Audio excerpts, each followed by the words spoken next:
Welcome to An Honorable Profession, a podcast giving America hope since 2018. I'm Ryan Coonerty.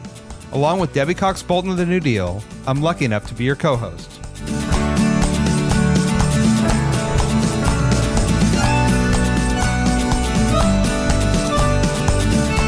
An Honorable Profession is a New Deal Leaders podcast. The New Deal is an organization that supports the next generation of American leaders.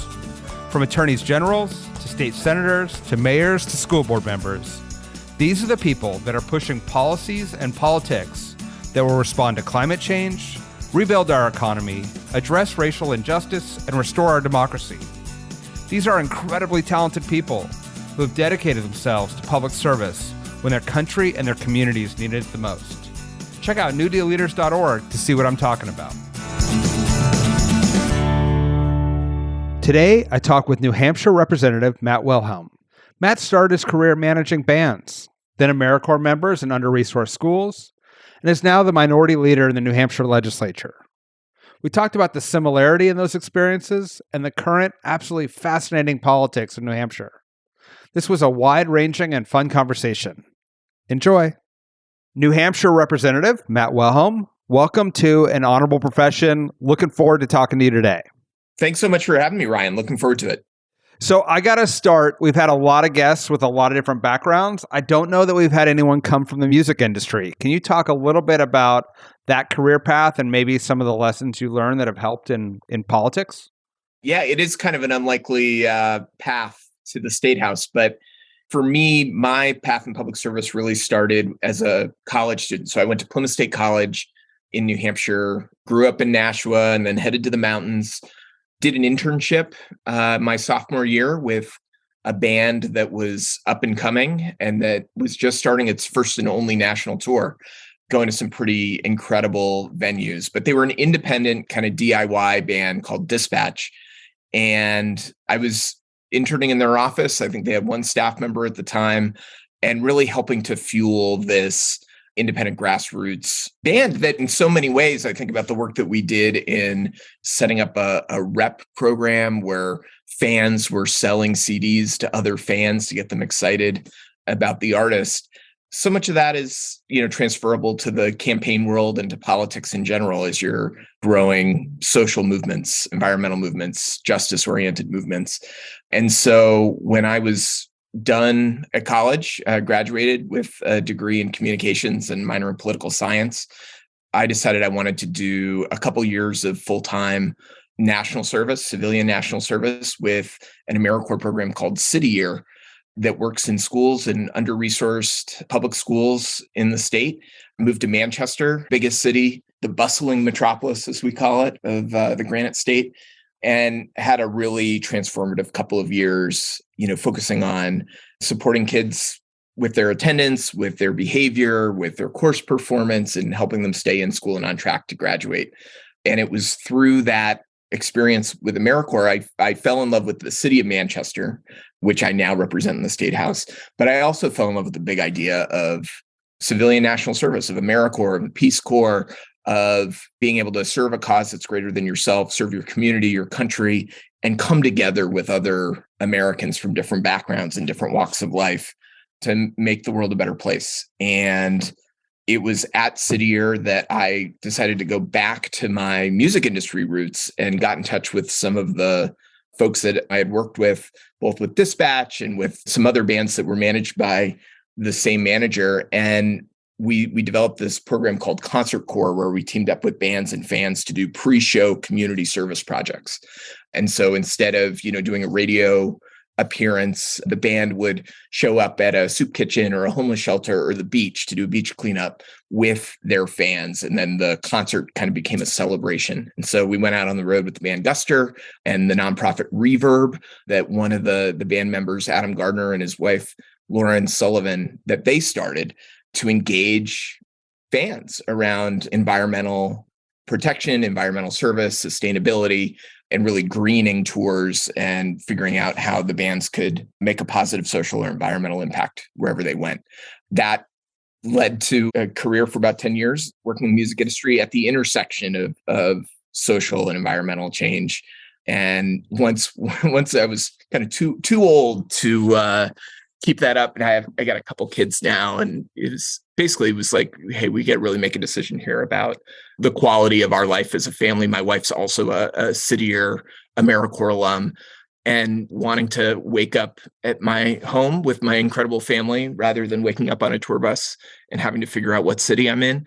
Was really excited to think about politics, especially after the 2016 election, thinking about democracy and what it might require of us to get things back on track. My wife, Jody, and I had a conversation, said, hey, this feels like democracy might be requiring more of us right now, and really leaned into elected public service and put my name on the ballot. But there are a lot of transferable skills from that time, working in the music industry and working in the nonprofit sector that I continue to use today in my role as Democratic leader of the House Democrats in New Hampshire. That is a fascinating journey, and I love how it's serviced from all these different angles.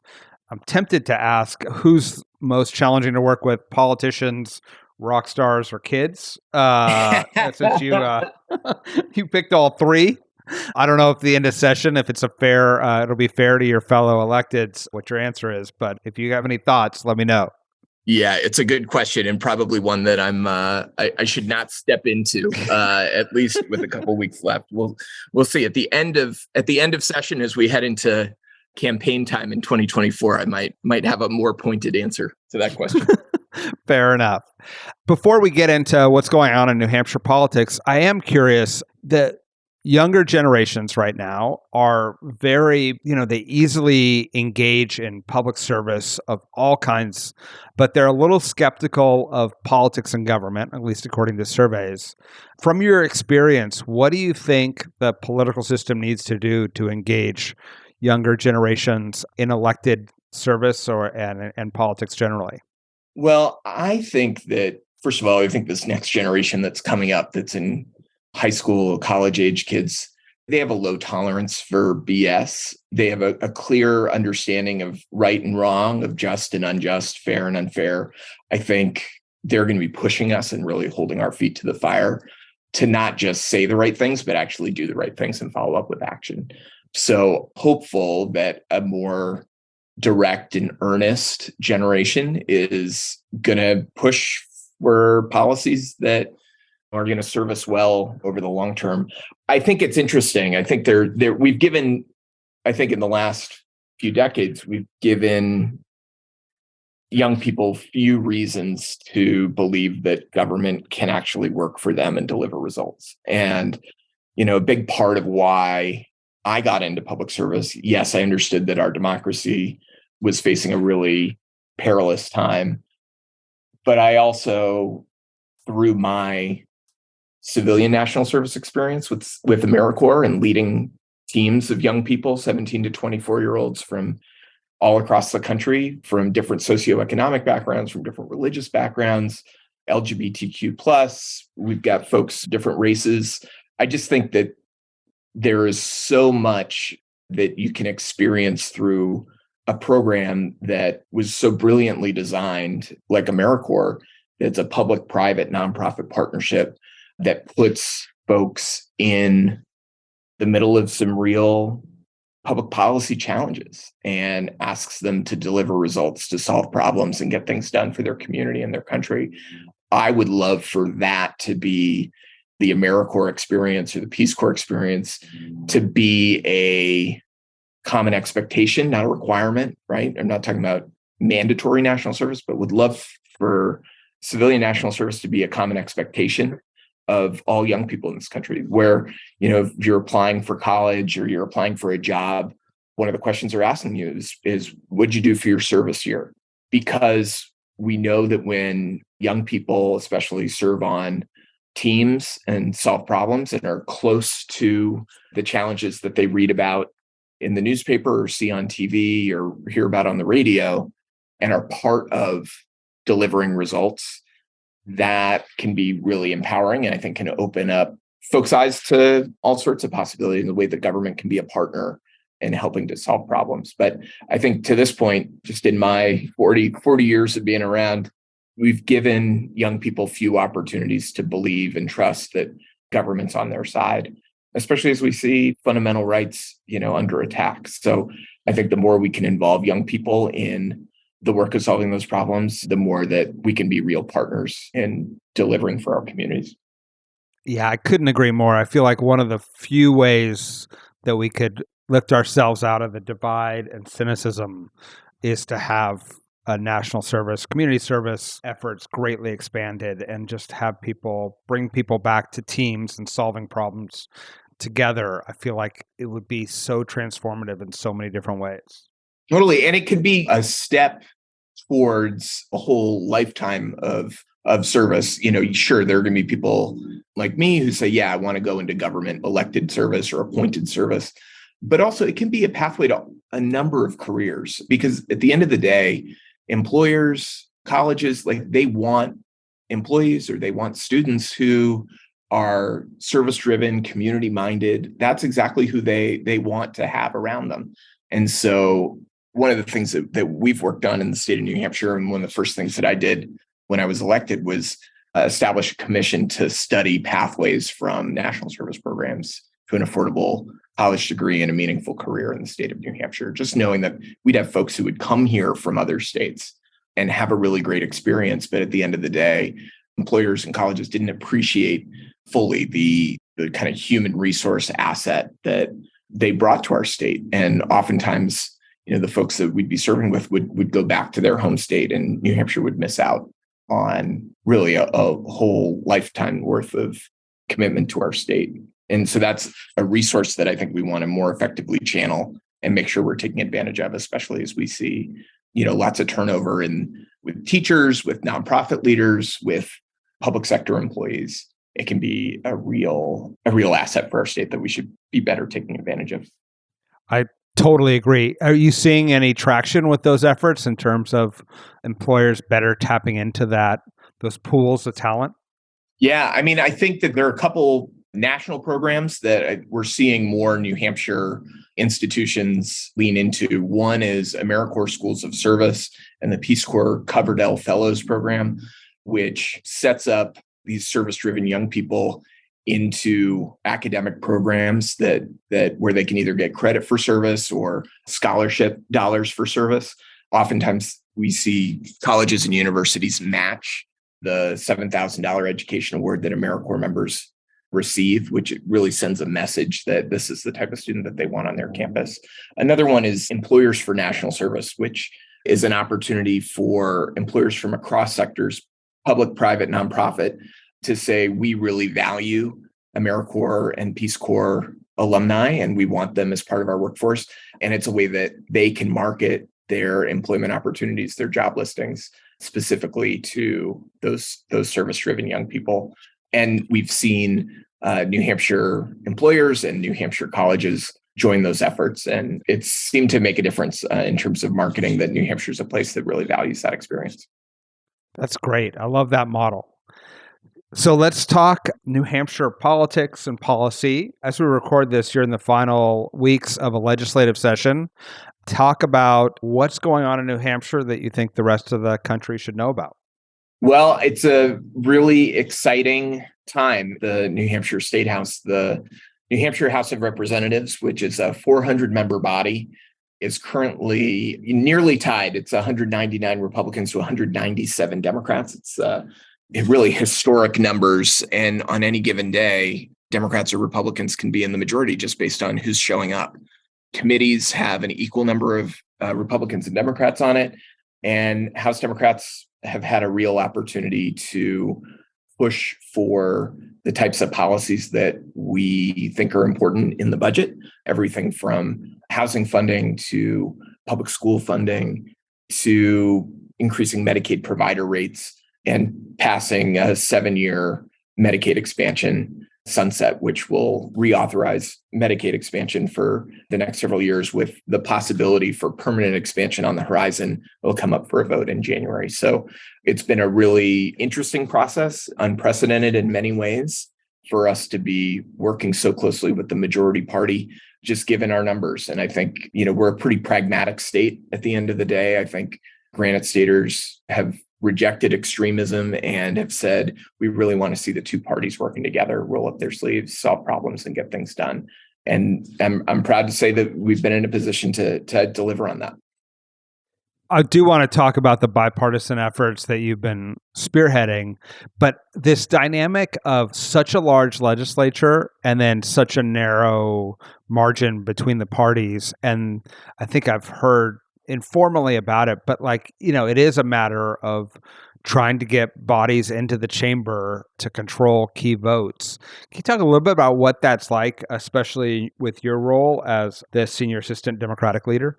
Yeah. And actually, I'm actually the Democratic leader now. So that was a title that I had last term. And so, in serving as Democratic leader in the New Hampshire House, we have had to put a lot of emphasis on organization and making sure that we've got good lines of communication with our entire caucus, that they're briefed heading into every single session day. There's so many things that are unique about the New Hampshire House and the way that we set up our rules. One of them is that any legislator can introduce as much legislation as they want, as many bills as they want. Every single one of those bills will get a public hearing in committee, will get a recommendation out of committee, and then get a vote on the floor of the House, up or down. And that, is just, it speaks, I think, to the unique nature of the citizen legislature, where power is really decentralized. And it's almost like a glorified town meeting with 400 state reps, all of them, each of whom are making $100 a year. So it's really a volunteer citizen legislature experience. So much of the work that we've had to do this year has been focused on turnout. It's almost like it's election day every Thursday when we gather for session, needing to remind our reps what's at stake, what's on the calendar, what are the bills, and how are they going to impact, how are those votes going to impact their constituents. And we've had a great deal of success in turning folks out and stopping some really bad bills from becoming law, including 2 different bills, one in the House and one in the Senate.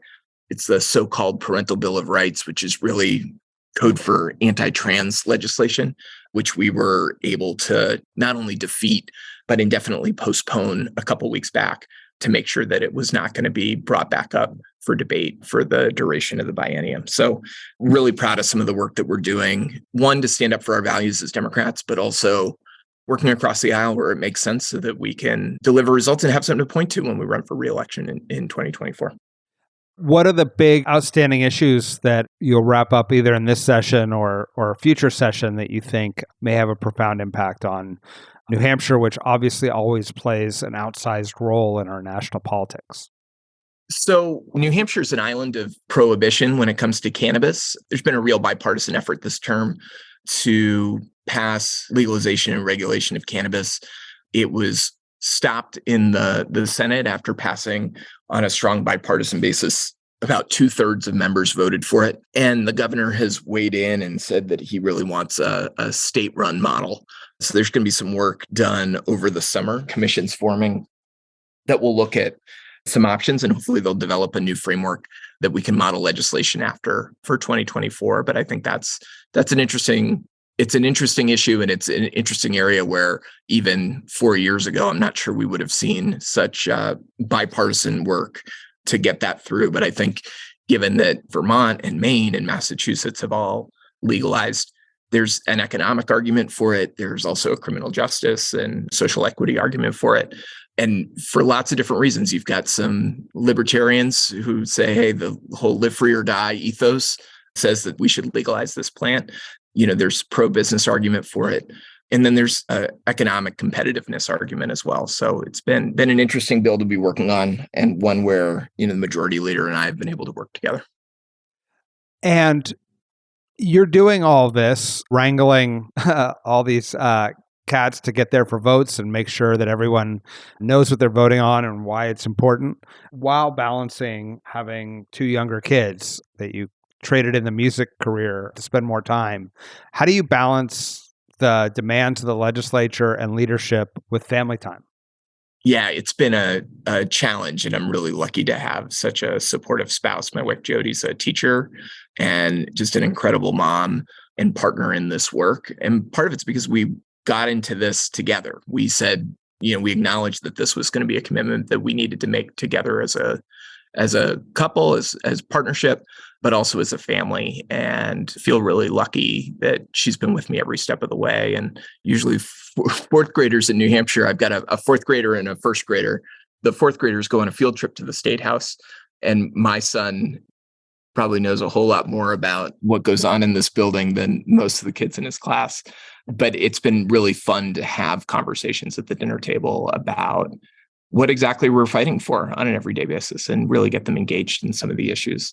But it's been a fun back and forth and just something we do as a family, because there will be events in the evenings and the weekends. And obviously a lot of that I have to do myself. But when there is an opportunity to bring the family along, we usually make it a pretty fun experience for everybody.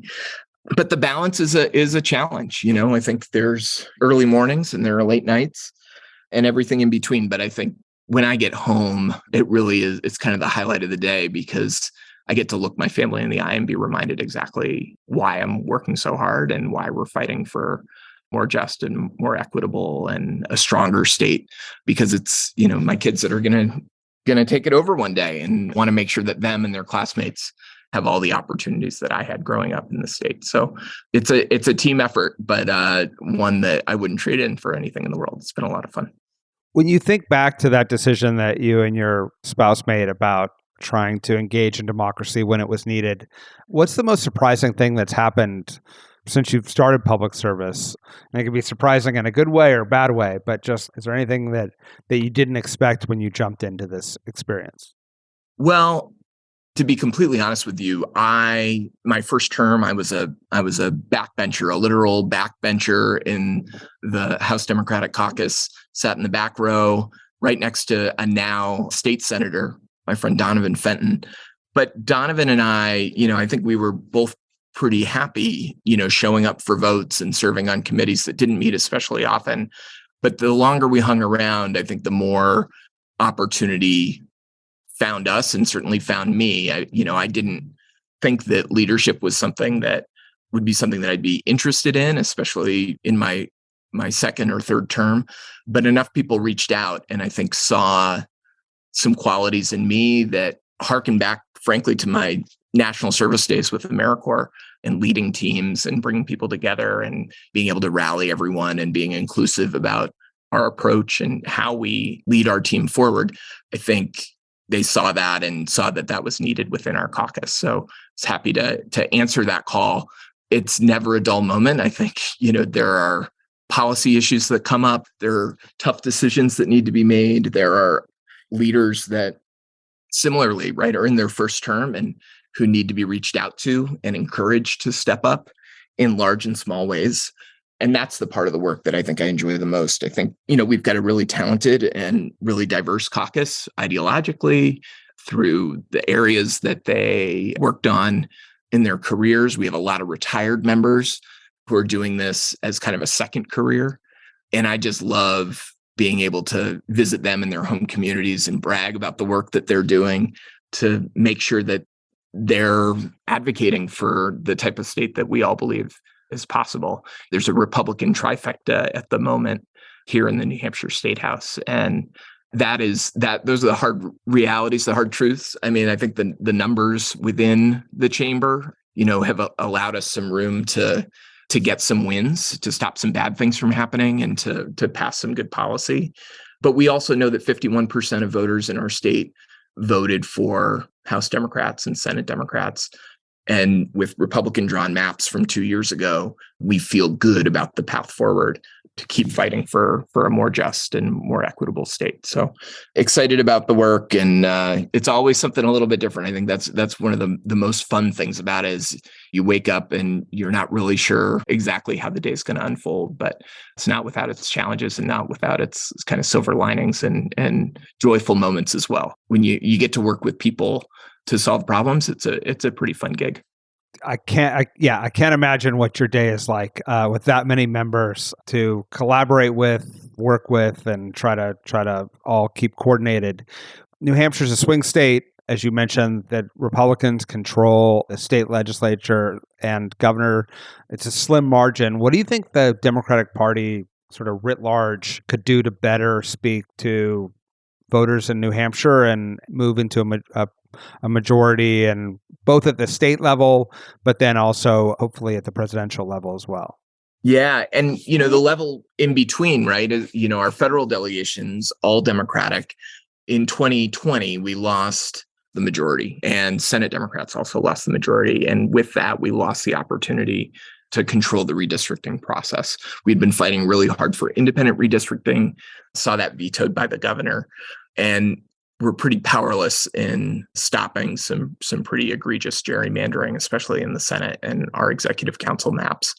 Last cycle, I chaired the Democratic Victory Campaign Committee, which is our caucuses effort to win 201 plus seats. We came so darn close, but learned a lot along the way as we professionalized our operation. We raised more money than ever before. We're really data-driven, focused on mail and digital, and getting our members and candidates out knocking doors, talking face-to-face with their constituents. I had the privilege of being able to knock doors with our candidates all across the state. And, I think one of the things we talk about with our candidates is just making sure that they're listening and learning. Sure, it's important to talk about what you're bringing to the table and your policy positions. But at the end of the day, especially in the 2022 election, our neighbors were really struggling with property taxes, struggling with the cost of energy, really frustrated with what they were seeing at the federal level with the Dobbs decision and reproductive rights being put at risk. And in our state, the Republicans put an abortion ban into the state budget. And so that was something that we were talking about at the doors and wanted to make sure that our neighbors really understood. But I think it's that exchange. It's about getting out there. It's about, showing up at our neighbors' doorsteps. That's how we do democracy in New Hampshire. It's by having those conversations and making sure that everybody knows what's at stake. So I think we want to continue the momentum that we started 2 years ago and keep that going and make sure that we're recruiting really talented candidates who have deep roots in their communities, who aren't pushing ideological agendas, but really want to, be part of our state's rich tradition of public service so that, I think people trust their government more. That's what people are looking for in our state. Again, we're pretty pragmatic bunch, and they want leaders who deliver results. And that's what we've been doing this term. Couldn't agree more. Yeah. In every state, fundamentally, that's what it comes down to. Mm-hmm.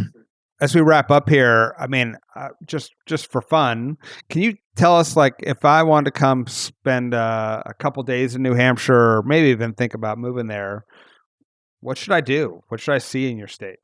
It's a great question. One of the things that I really love about being in Manchester is not only do we have a really incredible mill city with a minor league ballpark and an arena and a world-class art museum in the Currier Museum of Art. We're also an hour from pretty much anything you could want. We're an hour from the mountains, hour from the lakes, hour from the seacoast. We're an hour from the city of Boston. If you want to go in and catch a Red Sox game, we're big Red Sox fans up here and have lived through some pretty exciting moments, some pretty incredible World Series championships over the last couple of decades. So New Hampshire's great. And if you haven't been, I hope you'll come, and I hope you'll stop by the State House. We've got a really great visitor center and team that is happy to give you a tour and show you around. In fact, today, my friend Cindy Munson, who's the Oklahoma House Democratic leader, she's going to be stopping by here in a little bit, and we're going to take a quick tour around the building while she's in town.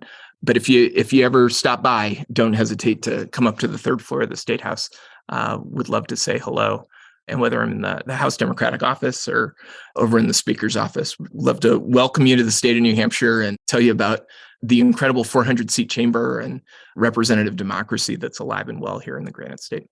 There you go. Honorable Profession Nation, you have an invitation to head to New Hampshire and get a personal tour of the state capitol. That is so cool. Matt, it's been great talking to you. I love the journey. I love the way you connected the pieces of service and community with the very real policy and governing issues you're facing there. And it's just a pleasure to have you in the New Deal. Awesome. Thanks so much, Ryan. Thanks for taking time to chat. Look forward to talking again soon. An Honorable Profession is a New Deal Leaders podcast. Thanks to the team at New Deal for producing this episode. We encourage you to bring honor to public service, and because we keep things honorable, no tax dollars are used in the making of this podcast.